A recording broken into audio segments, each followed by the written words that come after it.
Boa tarde. Hoje, outro programa de Conexão Ambiental.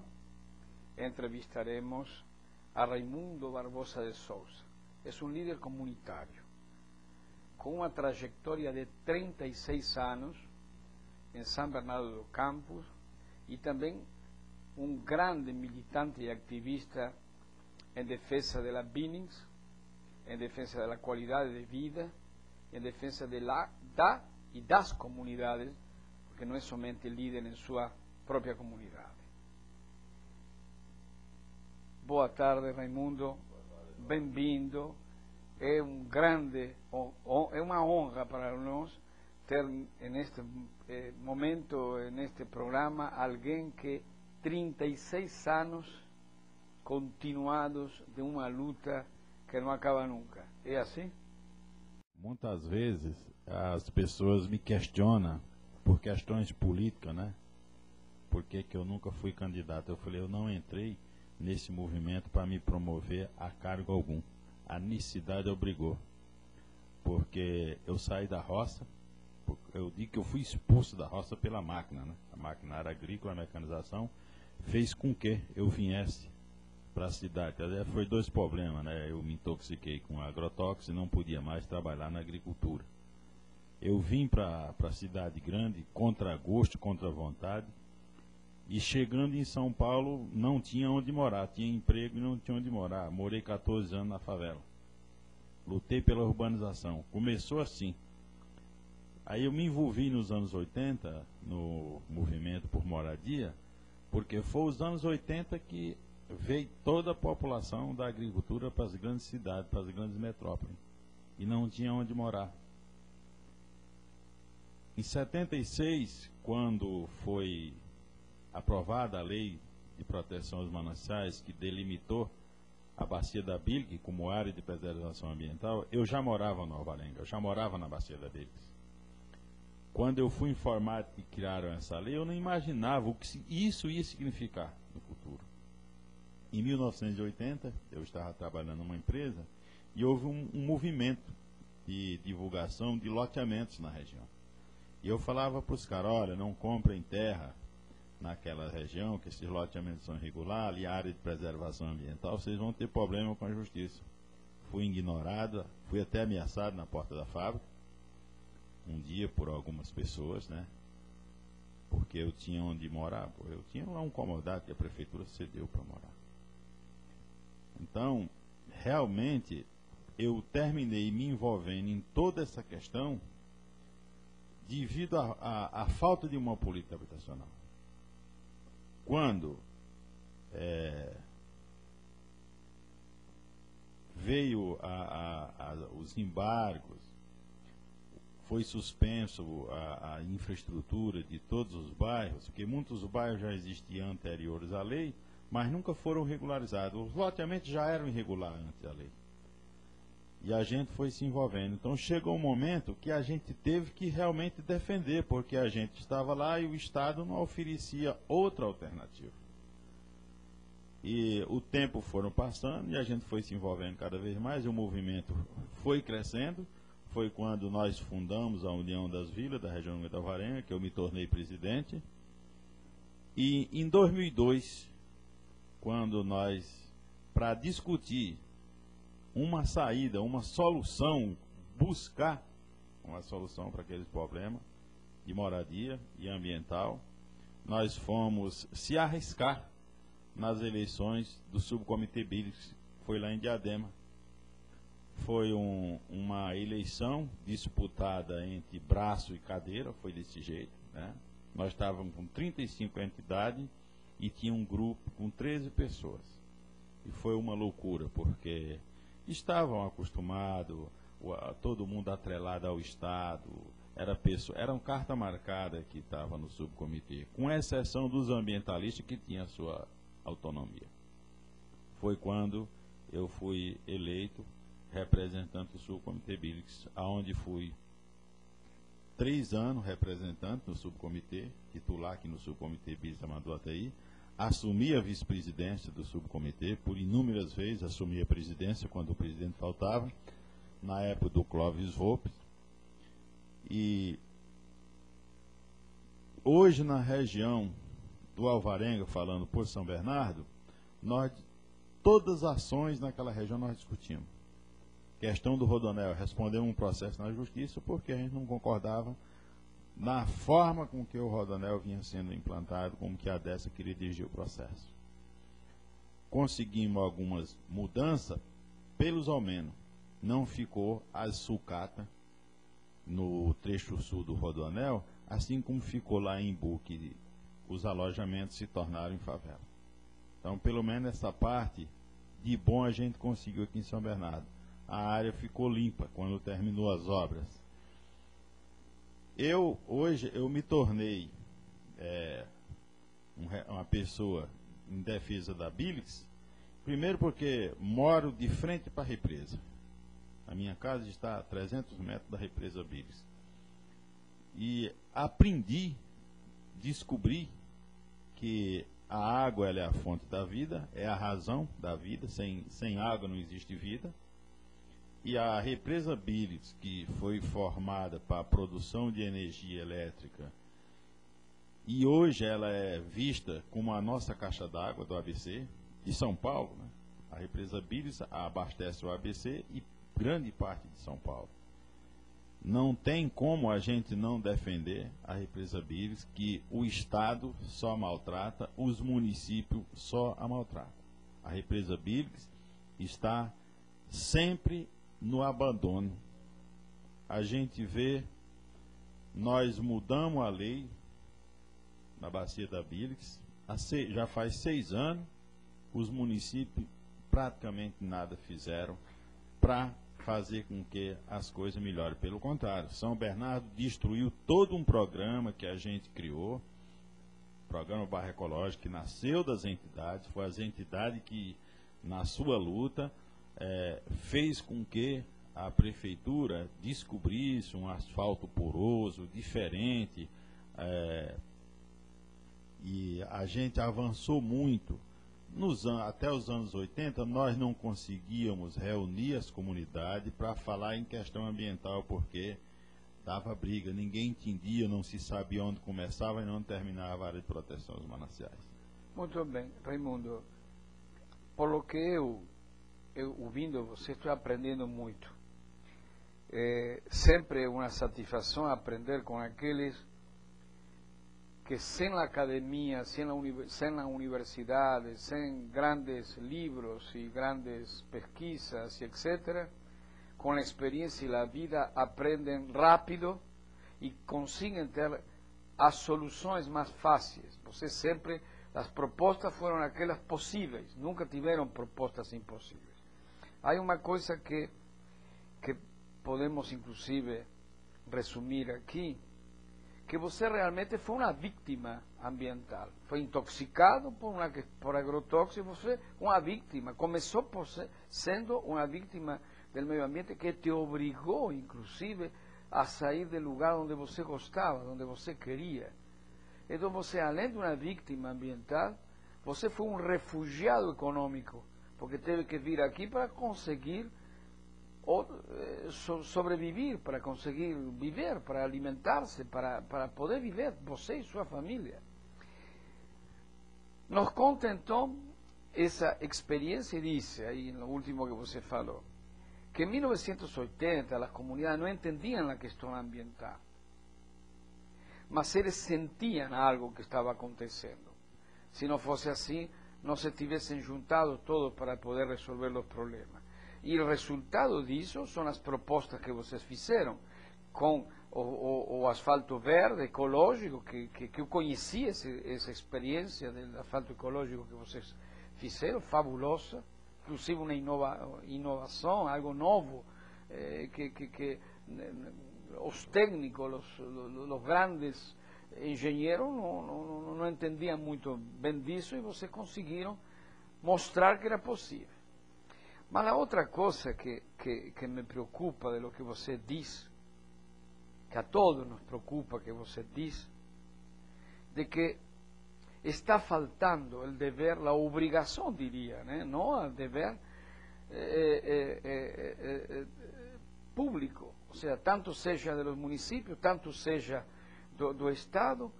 Você fala de um abandono da Billings. Eu te quero perguntar, desde o momento que você chegou à Billings, que você, volto a dizer, não foi um invasor, você foi um refugiado ambiental, foi uma vítima ambiental e um refugiado econômico. E os campos de refugiados não vão a buscar o lugar melhor, sino o lugar que podem para sobreviver. Então ninguém pode acusar a vocês de invasores. Isto sempre eu lo defendi. Que se, Raimundo, você gostaria de morar na Avenida Paulista, em Morumbi, com certeza, né? Qualquer um gostava. Qualquer um gostava disso. Então, por que não moram lá? É a primeira pergunta que nós temos que fazer. Então, te digo isto. Como está a Billings? Desde aquela vez que você chegou, la viu e hoje? 1975, a represa Billings, a ponta da represa passava por debaixo da Via dos Imigrantes e vinha até o início da Avenida dos Casa, em São Bernardo do Campo. Hoje, a Billings está a 1 quilômetro da Via dos Imigrantes, aonde era um espelho d'água que a gente, naquela época, ainda dava para pescar. A gente, nos domingos, às vezes até no final de tarde, quando chegava do serviço, a gente jogava a tarrafa lá no espelho d'água, na bacia do Alvarenga, a uma profundidade de 2,20 metros de profundidade. Hoje a braquiária está chegando em torno de 85 centímetros de altura e o gado pastando. O descaso continua porque a favela aumenta cada vez mais represa dentro. Porque aquele pessoal que vão morar lá na orla da represa, fazer barracos lá, é devido a uma miséria social, a falta de uma política habitacional que o país não tem. Existe propaganda enganosa. São Bernardo não tem condição de desenvolver o projeto Minha Casa Minha Vida por causa da valorização da terra. Com a vinda do Rodoanel, a terra subiu um preço estúpido. Tá? Recentemente, isso foi matéria de jornal. O descaso do Estado, o desrespeito, na área do Batistino, na interligação imigrante, como exemplo de abandono e de descaso, a CETESB autorizou uma área ao lado da Fundação Casa, recentemente, é um Botafora. Inclusive, Chile já foi lá, já fotografou, tá? E disse que é com autorização da CETESB. O que fere o artigo 45 da lei específica, que não permite o carreamento de materiais, seja entulho, lixo, qualquer tipo de lixo, de fora para dentro da bacia da Billings. Isso está sendo feito. Quer dizer, o Estado é o primeiro a desrespeitar. O município não respeita também. Então, todo um trabalho que a gente tenta fazer, Eduardo, de conscientização, de educação com aquela população, vai por terra. Porque hoje o trabalho está muito desgastado, desfacelado, porque o morador não acredita mais. Ah, vocês querem fazer, mas o município faz assim. Então, quer dizer, é difícil. Enquanto a gente tenta se organizar, tenta conscientizar a população, quem deveria de dar exemplo não dá. Que é o Estado, que é o poder maior, e o município, que vem ao Deus dará. Deixa o Deus dará. É um empurrando para o outro. 6 anos, apenas fizeram o cadastro urbano. Não tem uma política de regularização para recuperação. Querendo criar a fiscalização integrada, que é o que a lei manda fazer, que é a sociedade, Estado e município junto, não, eles querem empurrar toda a responsabilidade para o morador, para que o líder comunitário faça o papel de fiscal. Olha, loteadores estão por aí, pelos arredores. Eles ainda têm muitos lotes que querem vender. O líder comunitário que for denunciar, vai morrer. Esse é o grande problema. Por quê? Porque falta o Estado. Tá? O Estado não cuida. E eu debati com a promotora Rosângela, que durante muito tempo a gente era muito oposto, mas ela se tornou uma grande parceira, uma grande orientadora. A gente aprendeu muito com ela e ela disse que aprendeu muito com a gente. Só que o Estado e o município está fazendo com que as comunidades se desmonte. Já estão desmontadas. Porque a gente não tem o apoio que deveria ter. Porque cabe ao Estado e ao município criar uma política de urbanização, como que vai proceder, programa de regularização urbana, para que as coisas não continuem acontecendo irregularmente. Continua acontecendo irregularmente por falta de uma política séria de urbanização por parte do Estado e do município. Muito bem, Raimundo. Quer dizer que nós teríamos as leis, nós teríamos a possibilidade de fazê-la cumprir, e el que não está cumprindo a lei é quem fez a lei, porque a lei você se está referindo à lei da Billings, a lei específica da Billings. A lei específica da Billings tem uma assinatura, ela passou por el legislativo, ela passou pelo análise técnico da secretaria, ele foi para o governo do Estado e o Estado promulgou a lei e depois o decreto. Exato. Então, você está praticamente dizendo de que há artículos da lei específica que não estão sendo cumpridos e estão sendo desrespeitados pelo próprio Estado e pelo próprio município. É isso? Entendi bem? Sim. As invasões continuam acontecendo invasão. Tá? Surgiu um novo loteamento ao lado da imigrante após a regulamentação da lei específica. Agora, o prefeito foi lá e encheu de placa. Mas placa de Araque. Porque no dia 13 eu recebi 100 estudantes da USP que foram visitar, junto com alguns professores, a professora Luciana, que nos ajudou lá num estudo, num trabalho que ela fez, junto com o finado Chiquinho da Olos 21, que você conheceu. Sim. Ela trouxe os estudantes e nós se deparamos com uma situação, com a empleiteira contratada. Tá? Eu até anotei o número dos caminhões, que era o 222 e o 188, e a máquina 804, tirando o terreno de alguém que é amigo lá de alguém, que é uma contratada do município, retirando terra aonde está proibida a construção. Tá? Então, a chantagem é feita. Não, eu coloco uma placa lá, proibido isso, proibido aquilo, mas os meus chegados não estão proibidos de fazer. Aí o que é que o morador diz? Por que é que eu não posso construir? Se um pode, eu também posso. Então a gente perde o controle de você conscientizar o morador. Por enquanto não pode fazer. Vamos aguardar o processo de recuperação e de regularização. Mas uma coisa importante hoje, Eduardo, é que os moradores hoje eles se preocupam com a represa. Eles se preocupam. Tá?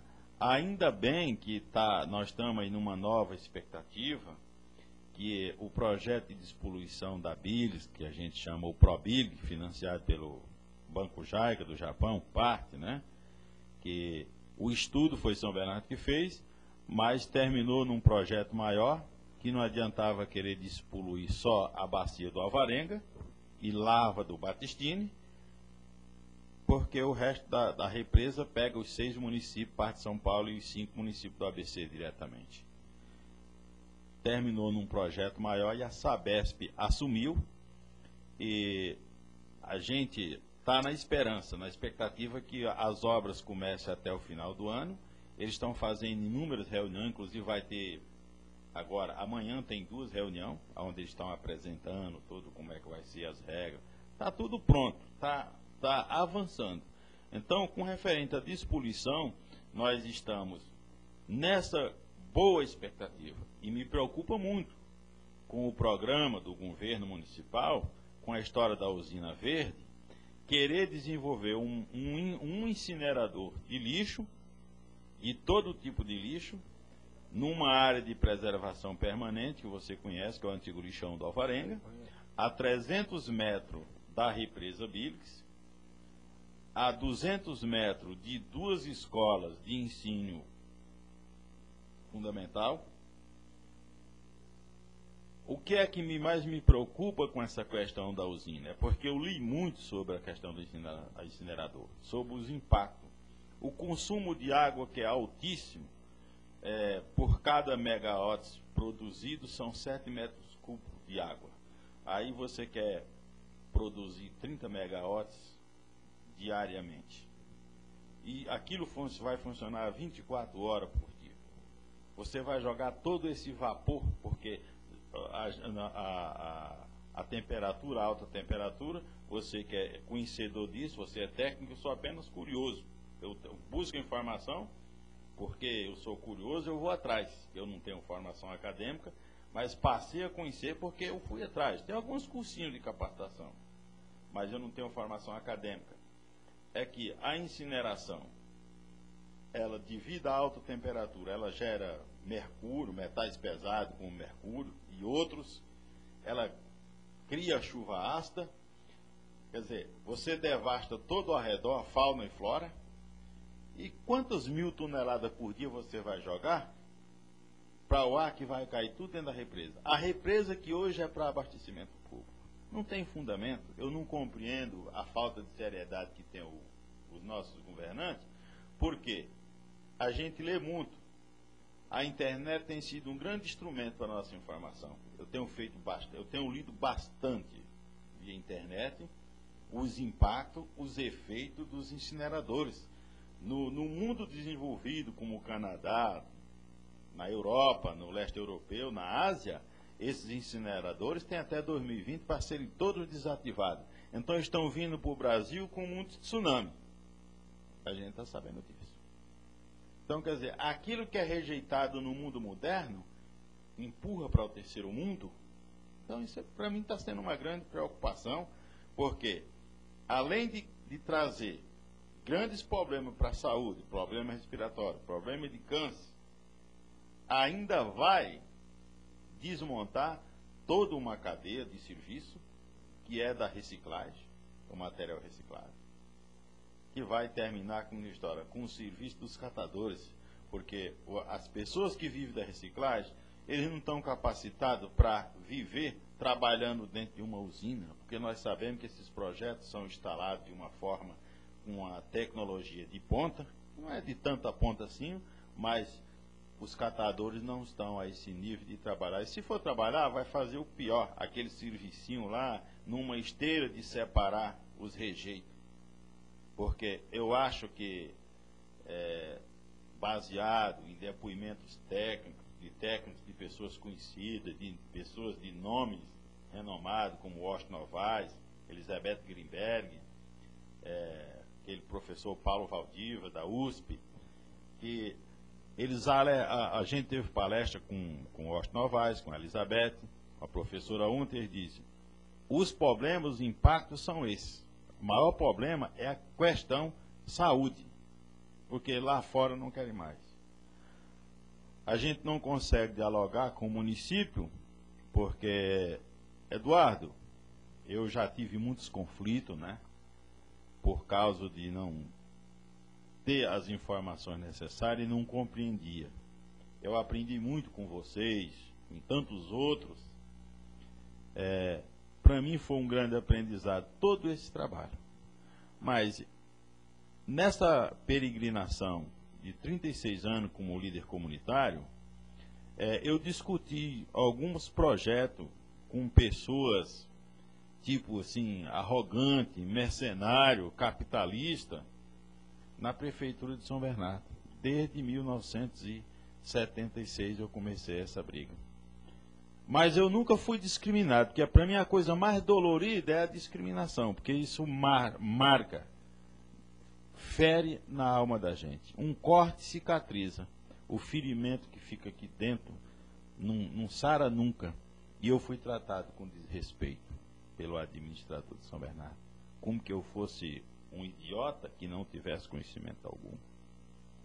Porque o que eu fico assim preocupadíssimo com a questão usina lá em São Bernardo é porque não houve audiência pública com a população para discutir esse projeto. Houve simulações Era tudo feito às escondidas na faculdade metodista, lá no Ruge Ramo. Se você quisesse se inscrever, você tinha que se inscrever pela internet. Quando a gente vinha saber, não dava mais tempo para nada. Então, é assim, é uma fórmula que o que está sendo apresentado é só o lobby. Não, vai gerar 1000 empregos. Pode gerar alguns empregos, mas os postos de trabalho que vai ser criado com isso não vai compensar os problemas de saúde que vai trazer para a população. Eu tenho certeza disso. Eu tenho certeza disso. Então, isso está nos preocupando, porque nós temos hoje a represa Billings como a menina do zóio. E eu não imagino como é que como é que a CETESB está aprovando um projeto desse, que está ferindo uma lei que nós aprovamos há poucos tempos, que o Estado sancionou, que vai trazer lixo, todo o lixo de fora da bacia da represa Billings para dentro da represa, o que fere, voltando, o artigo 45 da lei específica da bacia da Billings. Quer dizer, a gente faz a lei para descumprir. Quem deveria cumprir a lei não cumpre. Então isso, Eduardo, para mim é decepcionante. Porque o processo de discussão da lei da Billings, ele poderia ter sido muito mais melhor se os municípios tivessem interessados, porque nós fizemos 9 seminários. Vigílio foi quem coordenou o seminário. Nós começamos lá em Ribeirão Pires, Rio Grande da Serra, e fizemos até São Caetano, que está fora da bacia da Billings, mas pediram, tinha um representante no subcomitê, que era o Marcão, aquele da Sabesp, ele pediu para que a gente fizesse lá, nós fizemos, terminamos. O último seminário que nós fizemos naquela época foi em São Bernardo. Foram 9 seminários, quer dizer, a sociedade civil participou. Participou de uma forma com história livre, sem interferência de ninguém.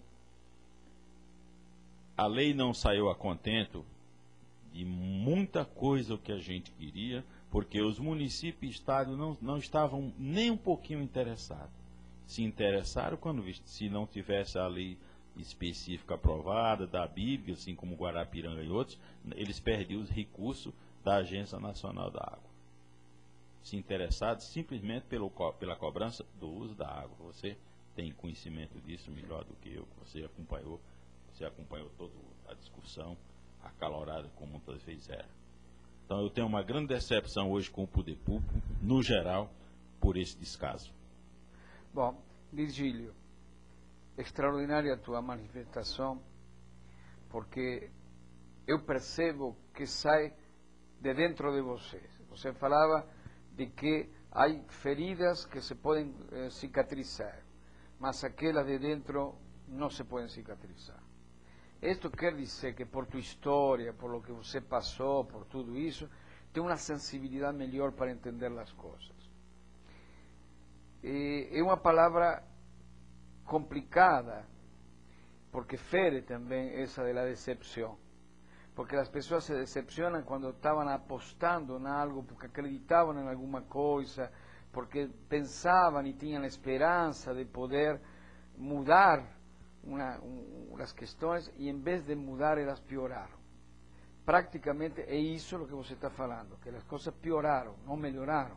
Ou seja, através do tempo, as coisas pioraram. A única esperança que sobra de tudo isso é a despoluição das Billings, que parece que há um crédito, inclusive o governo do estado anunciou faz pouco tempo, coisa de um mês, de que já o crédito está otorgado, que existe isso para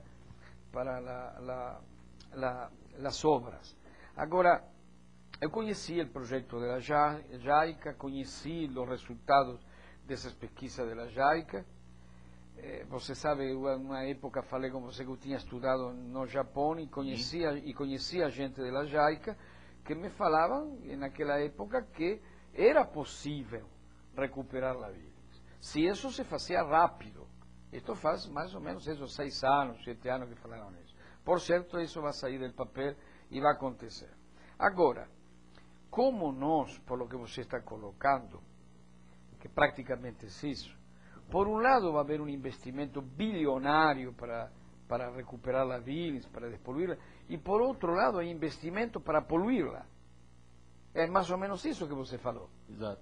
Eduardo, olha a distorção. Eu tenho questionado isso em todas as minhas participações que eu participo com a Sabesp. O projeto JAICA hoje é fato consumado. Os recursos estão aí, as licitações já estão na rua. É uma questão apenas de empresas se acertar, porque essas brigas por concorrência é uma briga muito grande, mas o dinheiro está aí. As coisas vão acontecer. Eu tenho feito constante essa pergunta. Como é que vai ficar a nossa situação? Vai despoluir a represa Bíblica, vão afastar os esgotos até 2015. A Sabesp diz que não pode mais ter esgoto jogado in natura direto na represa Bíblica. Como é que vai ficar o bombeamento para dentro da Bíblica nos dias de enchente? E essa pergunta eu venho fazendo já há muitos anos, desde quando nós começamos a discutir, porque nós participamos de seminário com o pessoal, os japoneses, eles vieram fazer os estudos. Nós ficamos um dia, eu achei muito engraçado, eu até me diverti, porque o japonês, o engenheiro, o cara tem 45 anos de experiência com tratamento de esgoto lá no Japão, desde 1962, o cara trabalhando nisso. Mas ele fala em japonês, e nós lá, um tradutor traduzindo para nós. Mas foi muito bom, eu tenho esse material guardado até hoje. Aprendi muito aquele dia e passei a conhecer que tem medidas simples que eles usam com coisa nossa. O nosso Aguapé, eles usam para fazer o tratamento de esgoto lá. Eles têm 5 sistemas naquela época. Né? Um dos mais caros é o de ozônio, que diz que é caríssimo. Porque o Japão diz que tem lugar no Japão que nunca vai chegar uma rede coletora de esgoto. Então o esgoto é coletado das fossas, levado para um lago, tratado com Aguapé ou Taboa, e depois eles... Então é um negócio assim impressionante. Então eu achei muito importante isso. E eu tenho feito essa pergunta para a Sabesp. O que é que vai acontecer? Vamos afastar os esgotos e vão continuar o bombeamento? O Estado não vai encontrar uma alternativa para parar de, no dia de enchente, jogar o esgoto para dentro da Bíblia? Como é que ela vai ficar limpa? Quando que ela vai ser mesmo limpa?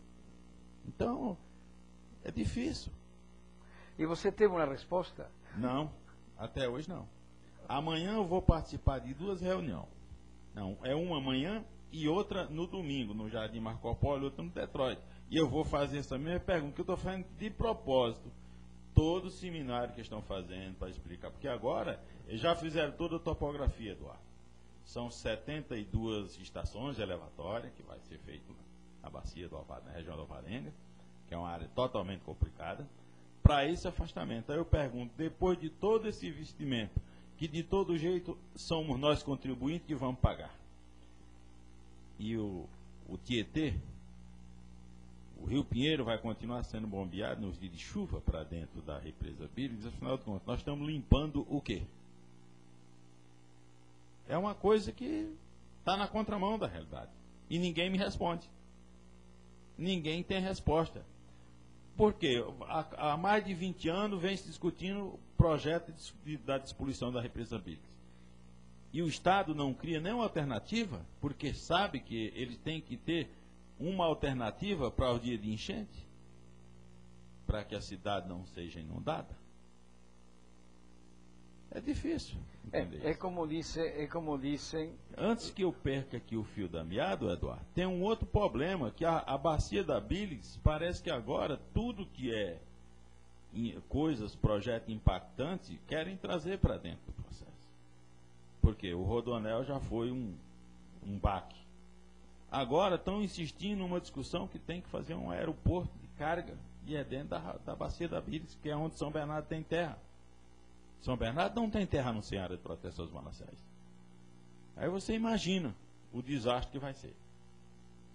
Então, eu falo para meus netos, brinco com eles, olha, o vô está ficando velho e não vê esse país mudar, não. Eu sonhei que com um sistema democrático ia mudar o mundo, ia melhorar o mundo, mas é difícil de melhorar. Talvez, Raimundo, tenhamos que questionar si estamos en una democracia, ¿no será eso? Y te pregunto esto por lo siguiente. Nuestra Constitución Eu sou um argentino brasileiro, tenho cidadania brasileira, então Você já mostrou aí. Tá?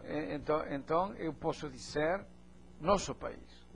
Então, nosso país tem uma Constituição que garante a participação social, garante e lhe dá espaço até uma simples pessoa que pode promover até ações contra o Estado, contra os municípios, contra o poder público.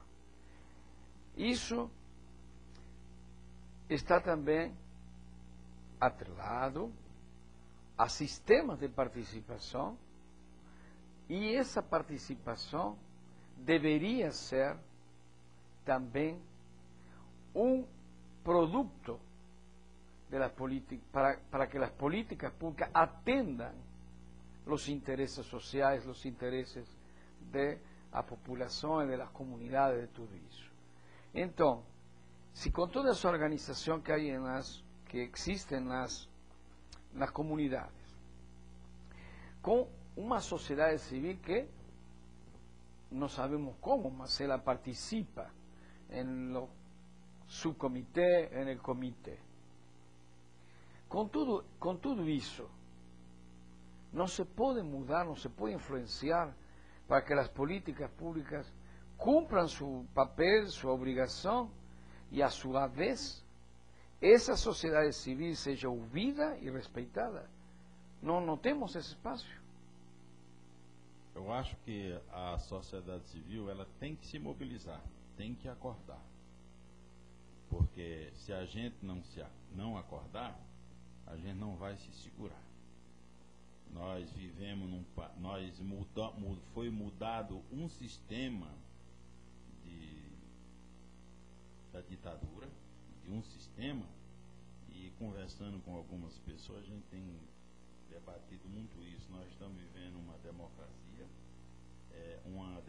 hoje nós vivemos, o Estado é democrático, mas nós vivemos uma ditadura econômica, que quem está mandando é o poder da indústria, da empresa. São os interesses particulares que estão ditando as regras do que se pode ser feito. Tá?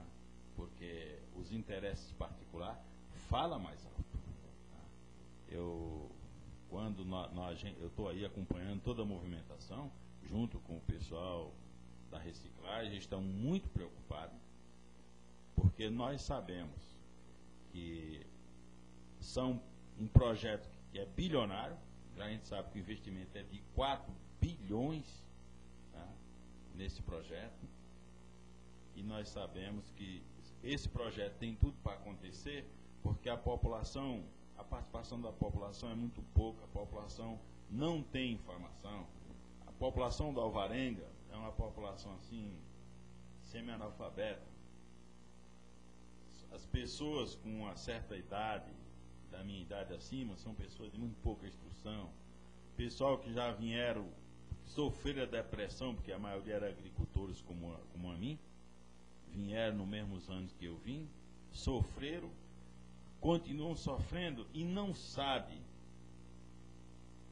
o mal que um projeto desse causa e se ilude. Vê lá aquele lixão do Alvarenga.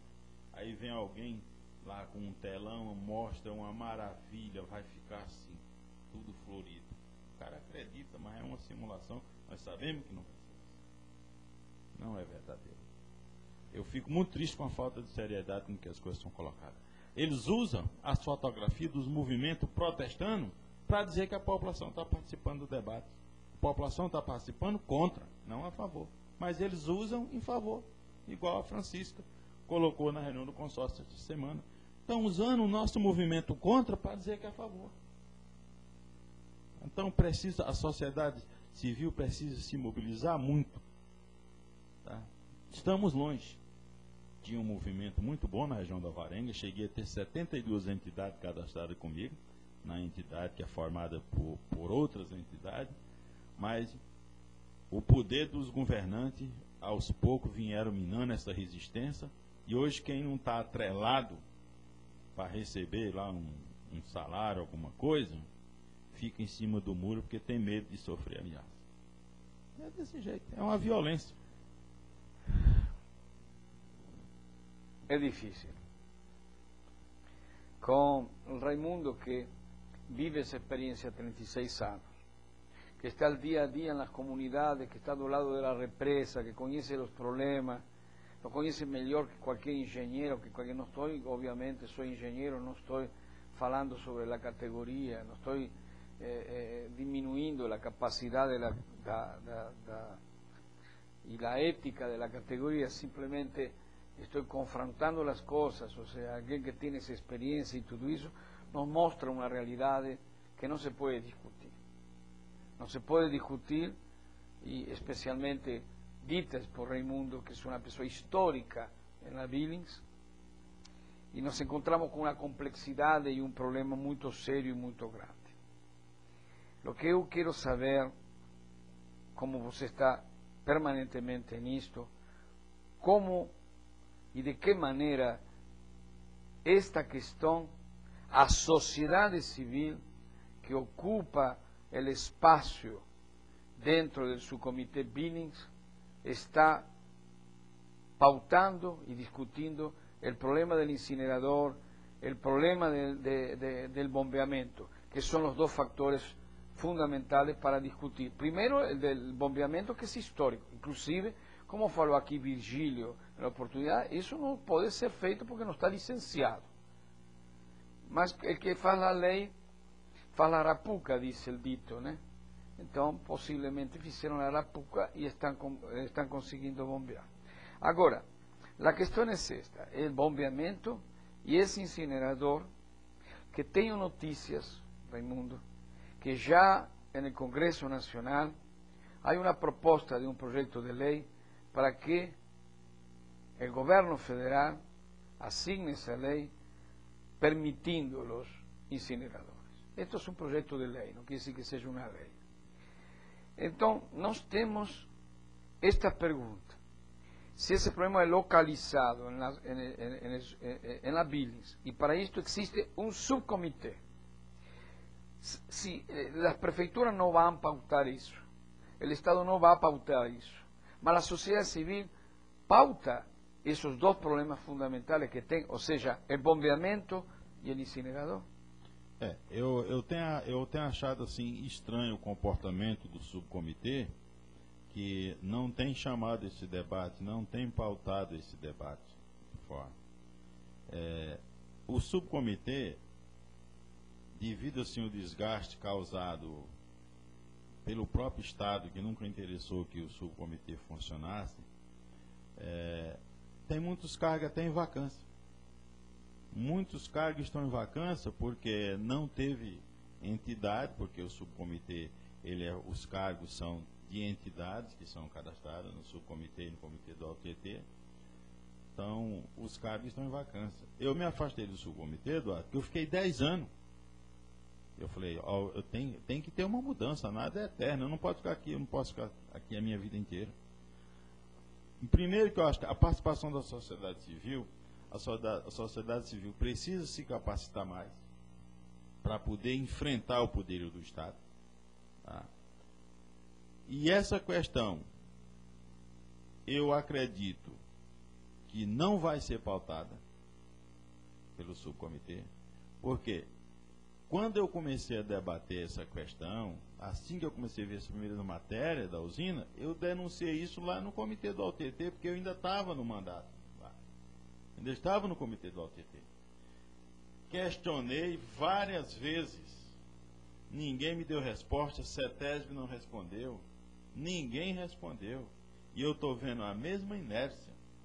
Eu já tive num seminário lá no Palácio dos Bandeirantes, que tinha até um pessoal de Brasília, e eu fiz a minha exposição, a minha preocupação com o que está acontecendo. Ficaram de me dar uma resposta, de me mandar resposta, deixei e-mail, deixei tudo, nunca mandaram. Um dos grandes pontos frágeis da sociedade civil é assim a falta de capacitação para acompanhar o processo. Porque agora estão jogando duro contra os catadores. Apresentam um projeto, apresentam uma proposta. A cooperativa tem que apresentar uma proposta. Eu concordo que eles têm que se capacitar. Então, essa falta de capacitação está prejudicando demais. Então, assim como os catadores não estão capacitados para apresentar uma proposta para participar do processo da reciclagem, em grande parte da sociedade civil, os setores da sociedade civil e alguns sindicatos de classe, como o bancário, metalúrgico e outros, deveria estar lá no subcomitê. Não estão. A OAB fica no silêncio. Poderia ajudar muito. Não ajuda. A questão não é isso. Por que é que ninguém se manifesta? No, pero está la CIESP. Está la CIESP. Há organizações.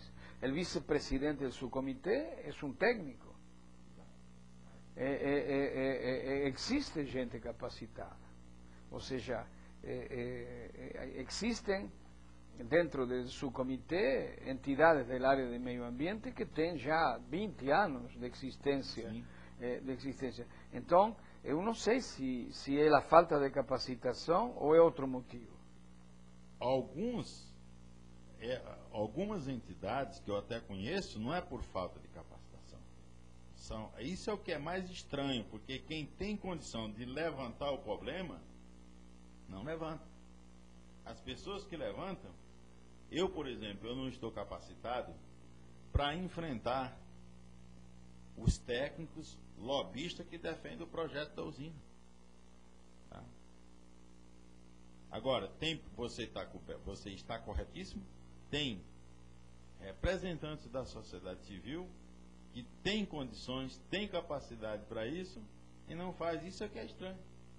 Não sabemos o que é que está por detrás disso. O porquê? Porque conhece o processo, sabe que esse processo é ruim, é prejudicial, é o impacto com o meio ambiente, traz o problema do impacto na saúde, vai aumentar um consumo violento de água e de energia, porque, pelo que eu tenho pesquisado, o consumo se consome mais energia do que o que se produz num processo desse. Para quem interessa essa energia? É o lucro rápido para o empreendedor, porque os municípios como Ribeirão Preto, Araraquara, Londrina, Curitiba, que eles não incineram nada. Eles fazem toda a reciclagem do material, os rejeitos é usado na compostagem de adubo, processo bem feito, demora mais, o lucro demora, mas aí é que está o êxito da questão. Se criar uma lei federal para fazer isso, nós vamos como história ver, nós não temos um sistema de saúde que atenda a demanda do nosso problema hoje. O SUS está aí, um fracasso total. Agora, você imagina se tiver incineradores nessas regiões que vai aumentar cada vez mais o problema da população. Então, temos que ver o caos primeiro. Eu não posso entender, foram 10 anos de luta para fechar o lixão do Alvarenga. E agora você vai reabrir, porque vai reabrir. Quem ganhou a concorrência? É o Grupo Lara? Me poupa. Eles não vão trazer lixo de fora, porque o lixo, só o lixo do município de São Bernardo não tem condição de manter a usina. E aqui lá tem que funcionar 24 horas por dia, porque não pode parar. Perfeito. Está perfeitamente claro. Eu acho que toda nossa audiência entendeu perfeitamente isto. Não existe dúvida sobre esta questão. E não existe dúvida, como Raimundo está colocando que se em outros países se fixam prazos para a desactivação, nós não temos nenhum incinerador no país e vamos a começar a ter, ou seja, 2020 faltam 8 anos, quer dizer que em 8 anos los que se van a desactivar en Europa, la mesma quantidade pode ser começado a activar no Brasil. Mas também atrás disso, de los impactos que está falando Raimundo e que também lo colocou, está o impacto social. Porque os catadores, eles não fazem esse trabalho porque é um trabalho que eles procuraram. Esse é o trabalho que eles podem fazer para sobreviver, para manter as suas famílias, para tentar que seus filhos tenham uma educação melhor, tenham oportunidades melhores. E sabemos que a incineração, por mais que ela prometa que vai a empregar catadores, não será o suficiente. Por outro lado, temos o impacto cultural dessas pessoas. Essas pessoas que assim façam esse trabalho, elas se consideram livres. E de repente, o confinamento dessas pessoas significa cercear a liberdade deles. É isso o que você quis dizer? Com certeza, Eduardo. Porque foi isso o que você Exato. colocou. O catador, ele tem a liberdade de fazer, ele fica à vontade para fazer o serviço dele. Ele não está preparado para ficar dentro de uma empresa fechada ali cumprindo um horário. Não é esse o perfil deles, não é isso. Eles estão longe disso. Porque foi um pessoal que eles descobriram a forma de sobreviver. Porque esse serviço de reciclagem foi o próprio catador que descobriu. E o catador, ele não tem noção da importância que ele é com referência na preservação ambiental, porque ele recolhe todo o material que deixa de ir para os corpos d'água. Perfeito. Raimundo, nosso tempo se esgotou. Eu gostaria que você, como líder comunitário, deixe um recado para a comunidade, para todas as comunidades de La Billings, de São Paulo, do país. Eu aproveito esse momento, Eduardo. Eu faço um apelo para que todas as comunidades, as entidades da sociedade civil, que vamos acordar, vamos se mobilizar e participar melhor das decisões. Não vamos esperar que os governos decidam sozinhos, porque sem a nossa participação, a gente já sabe que os governos vão fazer aquilo que mais é conveniente a eles. Tá? Então, deixo esse apelo para que as comunidades acordem, principalmente o pessoal que mora na bacia da Billings, que protejam a Billings, que ela precisa da proteção de todos nós, porque ela é a nossa caixa d'água do grande ABC e de São Paulo, que nós precisamos. A represa Billings, que já foi uma represa onde a gente buscava mistura na represa. Se pescava na represa, tinha peixe com abundância.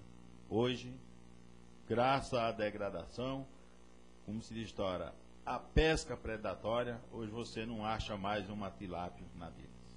Então, eu deixo esse apelo para a população que mora no entorno da Billings, para que se mobilize melhor, para que a gente possa garantir a nossa sobrevivência e o abastecimento público para nós. Muito obrigado, Raimundo. Muito obrigado. Boa tarde a todos. Boa tarde, Eduardo.